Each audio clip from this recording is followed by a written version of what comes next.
I made a video on characters, so the obvious follow-up to that is narrative possibilities.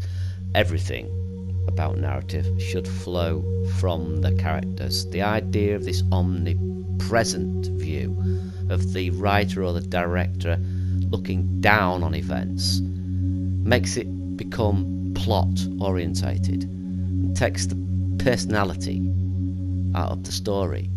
Always start with the character, even if it's a story, if it's anything, even in creating a level, as I said before. Always start with the character. That's central, that pivotal point of everything is the character. So what I thought I'd do is go through 3 alternatives. We'd start with Irish Smile, who has what you would consider a set piece environment and a character that you'll recognise but I won't mention. And then we follow that with Cody Bear, who has a more open type environment that's suited more to adventures and exploration. And then we finish up with something I did at random, just to show you how throwing 2 strange things together, an odd scene with an odd character, can throw up different ideas for storytelling. So let's get on with it, shall we? You'll all recognise this character, like I said, but I gotta be honest, right? A little adjusting on this character, and that's Del Boy out of Only Fools and Horses. I would recommend doing that. I really would, Irish Smile, because why risk it? Look, you've got a character that's perfectly made, it's beautifully made. You recognise the environment too. But look, see what I mean about this being like a stage? It's like a stage with props. I would even consider pulling this camera back and showing the edge of the stage, and putting curtains either side. Those beautiful curtains that we saw Flip Yap make, they would be ideal. Set it back and make it an actual stage production, a sitcom. You see, they wouldn't be able to have that camera veer around there. That would be the problem. But I think it would give it a nuance, a presentation, and make it feel unique. I mean, this think about this, the possibilities here. You've got all these characters. I'm assuming he can write good script. He might be absolutely brilliant. If he can't, then he can always get somebody else to help him. You know, why not? Why not do that? But all these environments are so well made, and it just shouts sitcom to me. I don't know why, they just shout sitcom to me. He's like the producer, the director, the boom boy, you know, the sound engineer, the cameraman. This development suite is just to give this to everyone. It doesn't matter who they are, beginner, professional. We're going to see some incredible stuff, folks. We are really going to see some incredible stuff. Look at this environment. Look at it. So well made, so well lit. Well done, that man. This is great.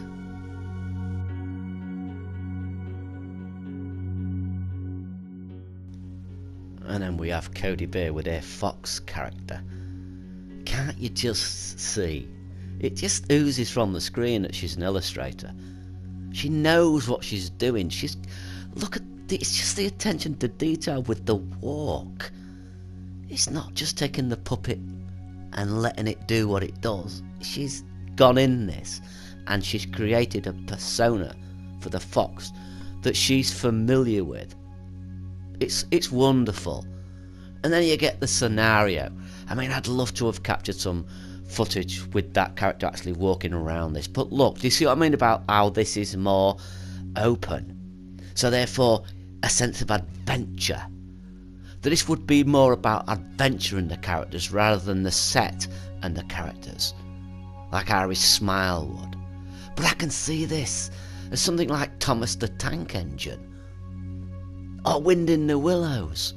I'd love to see this vignetted slightly, instead of those sharp edges, to vignette it as if she's let I don't know, paint splat over the edges, so that a bit like the illustrations I believe in Winnie the Pooh.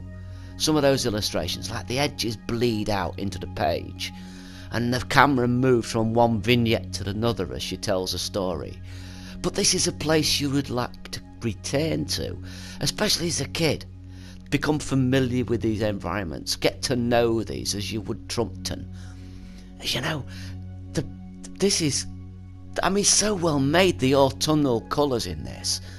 The way it's brought together, the character fits perfectly in here. That's why I'd like to have had the character in this environment. You could see how well she's done it. Those lights, everything's got a style.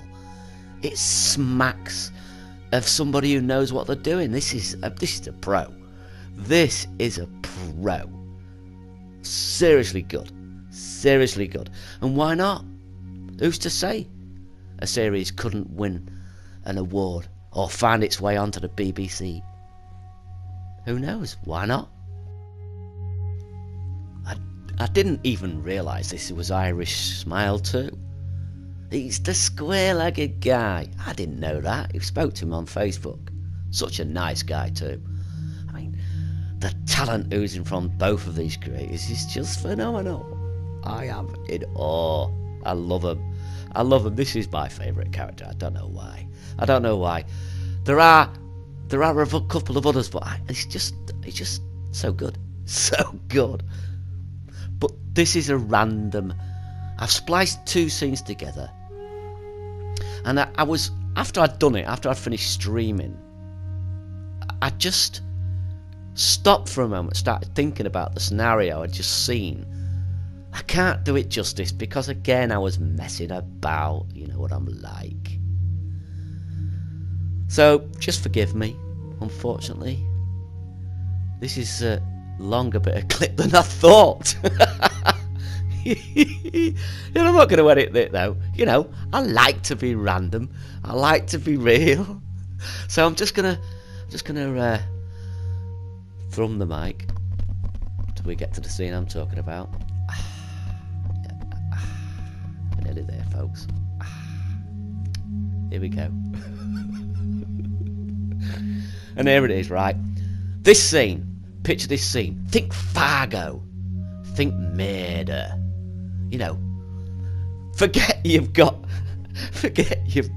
a triangle wandering through the scene.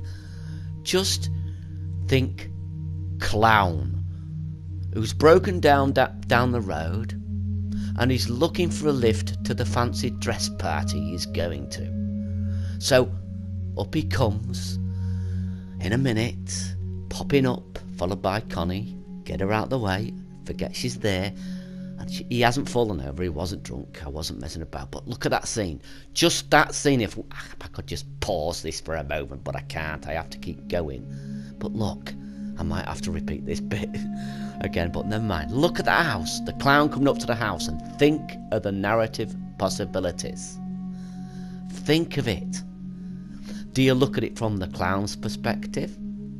Or do you look at it from the perspective of maybe a couple of people who are in the house? I think the narrative possibilities are better if you look at it from someone in the house. Let's see a man and a woman there, a husband and a wife. The wife looking down the drive, and she nonchalantly turns to her husband and says, "Hey, Jim, there's a clown coming up the drive." Can you imagine that? That made me chuckle in itself. Very Fargo-like. So the husband looks out the window, grabs a shotgun, opens the door, points his gun at the clown, and just says, "What are you doing here, clown?" You know, I just love that sort of stuff. And the clown just like shrugs, and the wife turns to the bloke and says, like, ask him what he's doing, why he's here. And the clown explains he broke down up the road. And then the husband says, run out of confetti. I mean, I love these scenes. I could play with these for hours. And my wife might turn around and say, tell him to take his disguise off.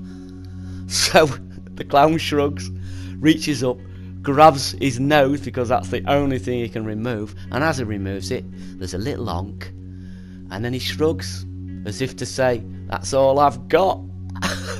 I love it. Oh, give me this game. I want this game. I want that. Anyway, that's it. That's it.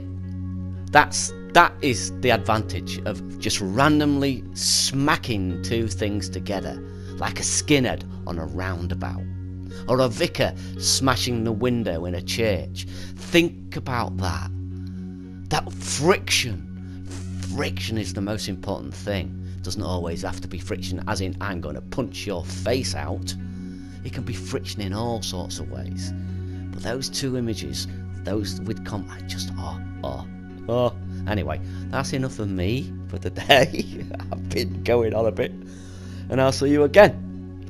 I will say, fare thee well, tootly pip, au revoir, and all that good stuff. See ya.